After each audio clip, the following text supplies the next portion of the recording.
Hi, welcome to Boardman Outlook. I'm Larry Malaterna, along with Brad Calhoun and Tom Costello, your township trustees. And today, obviously, we have a special guest, Krista Beniston, who is our new Director of Zoning and Planning and Development. It's a long title. It changes all the time, doesn't it, Krista?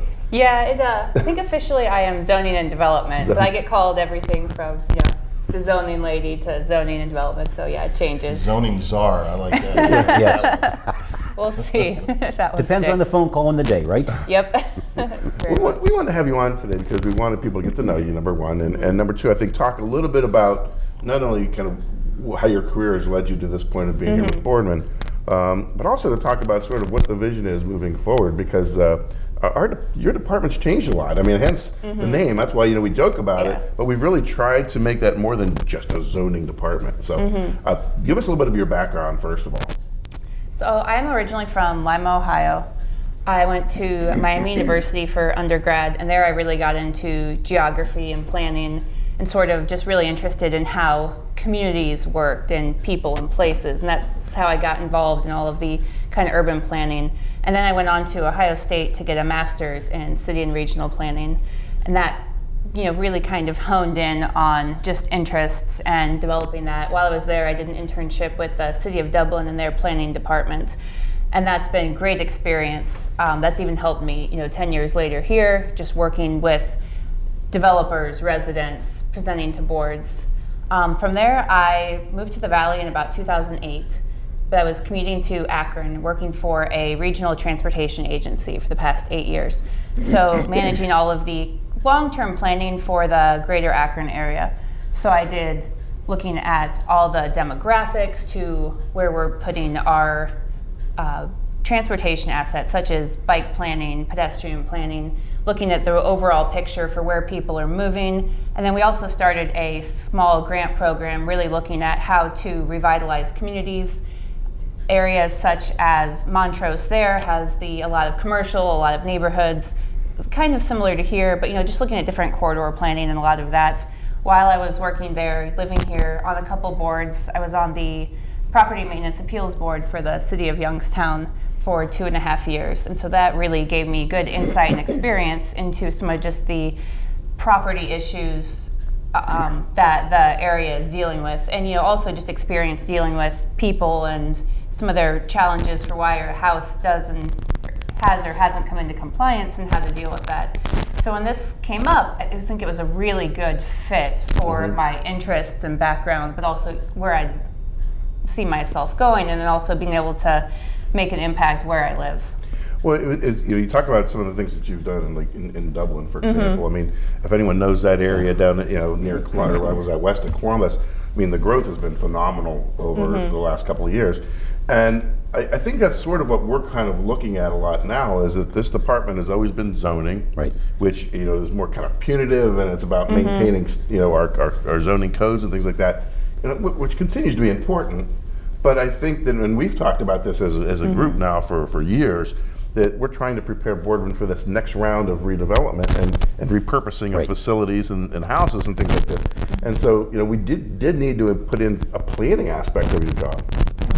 Well, we are a somewhat mature community, and as a result of that, you're right, we're redeveloping, but we're repurposing a lot of the property and the structures that are out there. And that's what I think interested the three of us so much in your background. I think that's part of why this position and just working, the community is fantastic, but also just it's very diverse. A lot of different housing types, different development and business types, and also kind of at all different stages, from things that are just started to things that have been here since the 50s and 60s, and like you mentioned, now kind of need a new life or a new purpose. So looking at how to just make some of the pure zoning, the property maintenance, more efficient and transparent are some of the things that we're working on, just getting that process smooth. So someone coming in for a shed or someone coming in to build a whole new development, invest money, has a clear process and understands what's going on, and make ourselves attractive, but also get the product that our residents want. But then also you said just that planning aspect, looking at, and that's what we're just sort of really starting to get into, trying to be more, I think, data driven too, looking at what are all the where is the population going? Where is it moving? What are the demographics? What are the vacancy rates? And look at that and see how we can make better decisions from, the neighborhood planning. What are the issues in the neighborhoods, and kind of start working on neighborhood plans, or, working with the residents and neighborhoods to some of the corridors, and looking at what are the issues, what are the types of things that we need to be working on, how can we improve that, what are the things that we can put ourselves in a better position moving forward to attract business and development, and what the community wants to see. Do we want to keep things exactly how they are? Are there areas where we want to say, do things a little different? Well, I think that's what and it's exciting, I think. And I think that's where we're trying to balance, is having kind of appreciation for the history of the township, and trying to maintain that, especially when you talk about some of the neighborhoods, as well as some of the retail and commercial areas.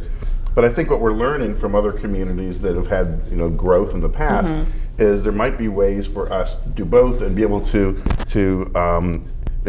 run this time of year. Everyone talks about the traffic on 224, and again, we'll always say, thank goodness there's traffic on 224 in November. It means we're a moving community and a bustling community and an active community, and that's a good thing. But what we've learned from some other communities is there's ways to kind of control that a little bit, and to manage that a little bit, and to make it more efficient for people. Well, we may be a little biased here in Boardman, but I think it's a great community, the schools, the park, everything about it. But one of the biggest things here is we call it all the time the Valley's destination. In our commercial, it's so important to protect the integrity of our neighborhoods, but we have to also protect the commercial aspect. And we've had some great redevelopment or repurposing, or plazas being redone here. And I think, one of the things that you bring to the table is that you can work with these developers to try to, there are other areas of the commercial area that we can help them, one, attract new businesses, because we're always getting phone calls, it's some interest. It's just a matter of, finding the right location for them, because they've got so many criteria what they're looking for. But your planning is what I think will help the commercial end of it. And of course, our position on the neighborhoods, and that's do the best we can to make sure that they're maintained. Yeah, like you said, there's always a balance of really protecting the neighborhoods and making them great, but they also are served by all the commercial and the business as well, and that's a huge asset to the community. So like you said, there's been a lot of redevelopment, and so I think part of my job is really just to look at what are ways, some of the areas that haven't been as successful, what can we do to help encourage business while keeping it what the community wants to see, and really make that work for the Valley, or make us keep that Valley destination, but also with the residents, and look at business, how things were developed 50 years ago is different than what people are looking for now, and kind of the business models are constantly changing. So looking at ways that we can really make ourselves more attractive as a community, but still keep those businesses very interested and help bring them here, I think is key. And I think we have things like, we talk about, there was a lot of talk about when the Cheddar's building, and it wasn't that old, and the BJ Brewery came in, and they wanted to demo that building, and they rebuilt, and everyone says, it's such a shame, and it is, it's a shame. However, from our perspective, is that would you rather have that building sitting there and after a few years have to board it up and it sits there empty so that someone can build next door to it a brand new building? But this concept of repurposing, as Tom talks about a lot, this is what a lot of thriving communities are doing. They see this all the time, and I think that sometimes we all have been visiting other communities, and we see what's capable and what we're capable of doing here. And I think that's what makes it very exciting, is that we keep saying appreciating the history, but really trying to look towards the future. And I think it's all different scales. It's in that case, they wanted their building, and it was cheaper to do it that way for the BJ's Brew House. But making sure that they had stormwater and that they met all of the landscaping and parking needs for the community was also, we got that updated, which was a good thing. And I think people don't notice, I hate to interrupt you, but I think what people don't notice, and there's been a lot since the floods from years ago, but there's a lot of little things that are happening with some of the new construction that we're mandating, that they're putting some precautions in there to prevent future floods. And the other thing I don't think most people notice is a lot of the new buildings, obviously all of the new buildings that were coming in are required to put in a certain amount of green space. And you might not notice it because you're driving down 224 and Right. it looks like there's all these buildings, but it does break it up a lot. And I think we've been pretty strong about staying true to that. Well, it's been important. I know, I can tell you how many residents have asked us to look after the green space and bring those trees back into when someone tears down a building and wants to rebuild. You know, that's key to making our neighborhood, our commercial area, look part of the whole fabric of the community. I mean, we have 50% of Mill Creek Park sits in our community, Boardman Park. So we want that park-like feeling. It's really just, it separates us from other communities. Well, we have the residents, and about 50% of our tax base comes from residential.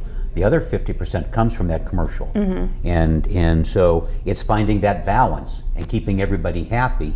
And of course, with that commercial activity, that keeps the taxes down on the private property owners, which is very important to all of us also.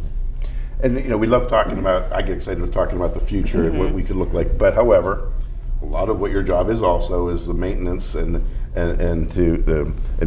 keeping our communities looking the way we want it to look. So you get a lot of zoning calls, a lot of issues, and tell us what kind of calls that you get on a daily basis. Yeah, a lot of it we sort of do two sides. It's the property maintenance side from code enforcement, and then the zoning for permits.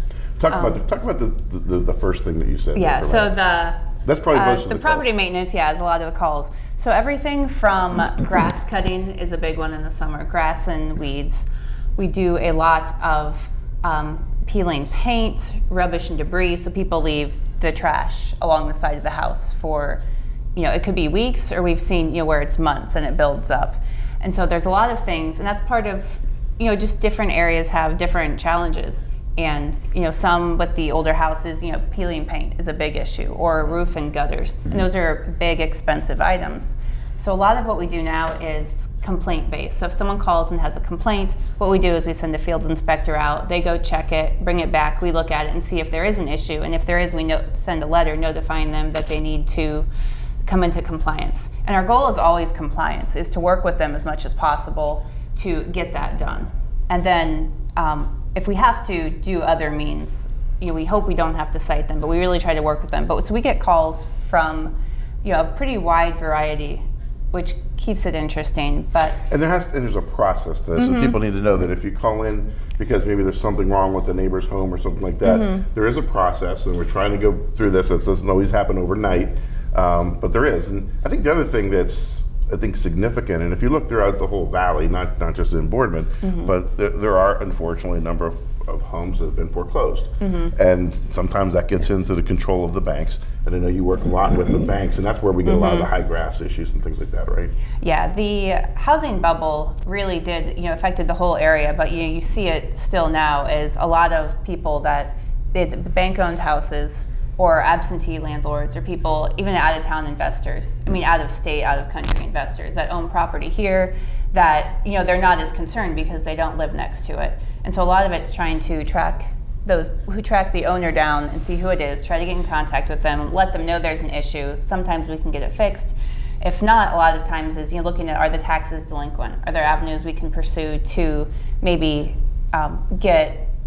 acquire the house, or get it rehabbed, or try to worst case scenario, we try never to demo it, always to rehab it if possible. There are some cases, but really try to work with those owners. But tracking them down is a big challenge, you see. But it's something that I think we're getting better and better. The banks are understanding more and really working with us. So it's a process, but you think you do see a lot of the really bad houses tend to be foreclosed and abandoned.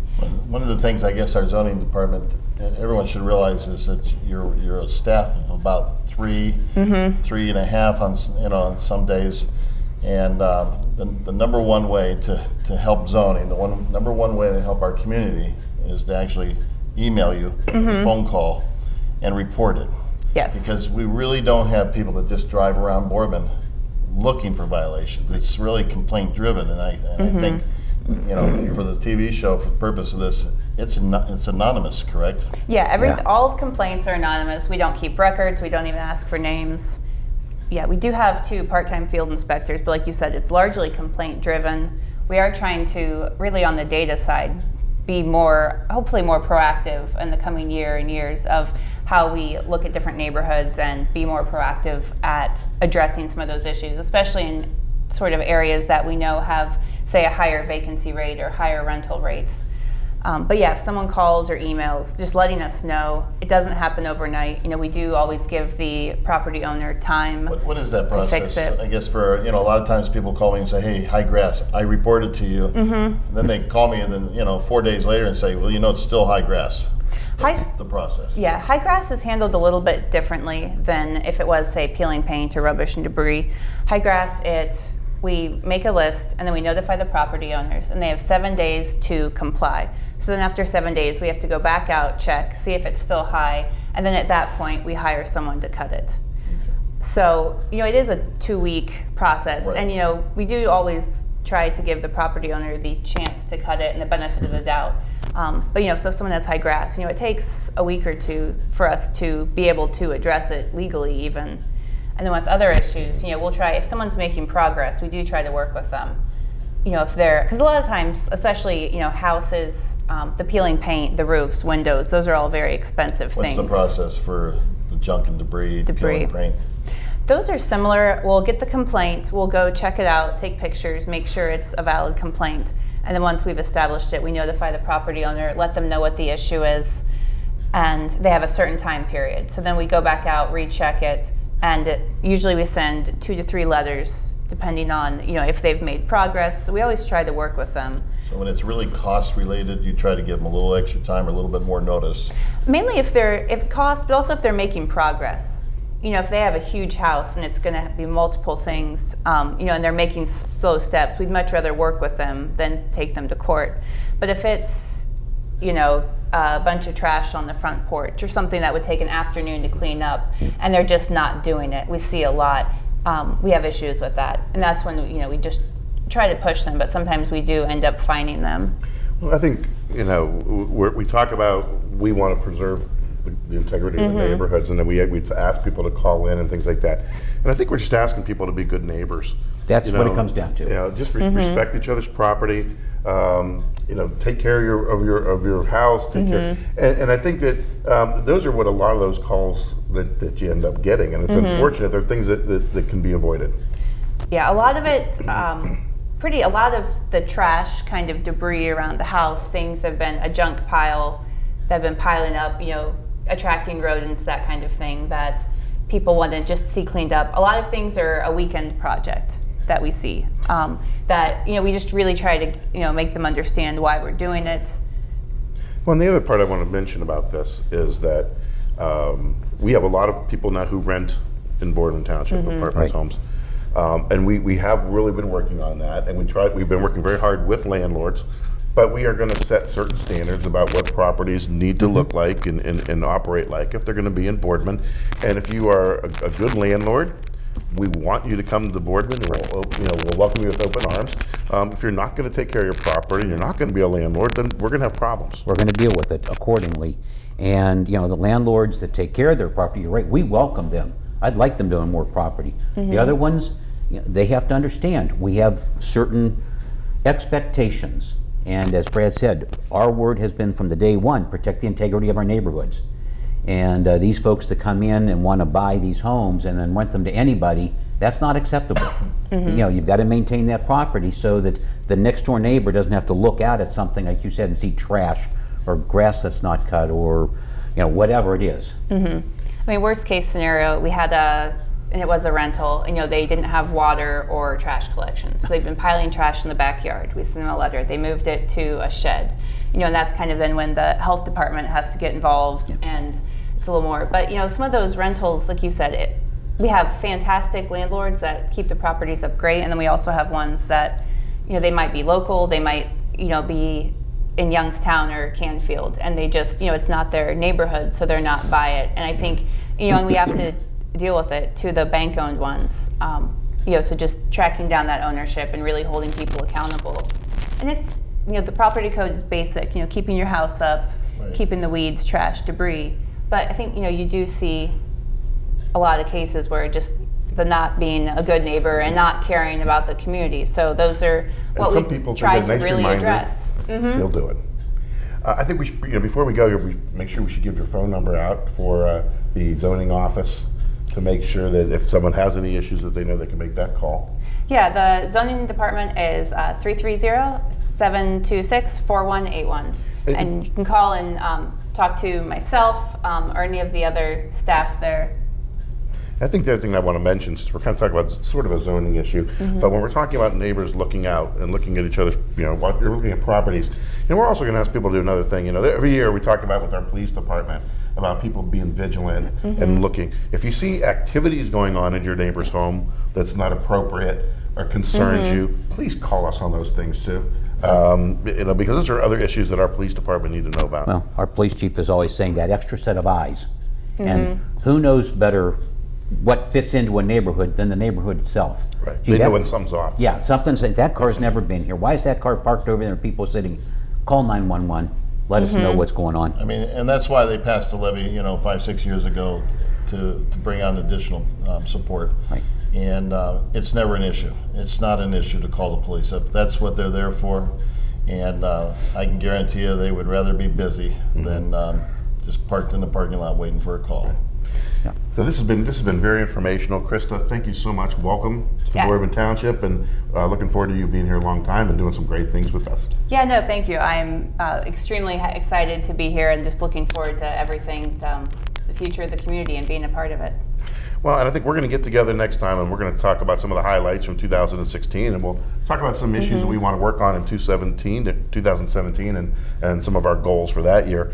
But for now, for Krista Beniston and Brad Calhoun and Tom Costello, I'm Larry Moliterno for your Boardman Township trustees, and we want to wish you a very happy new year and happy holidays.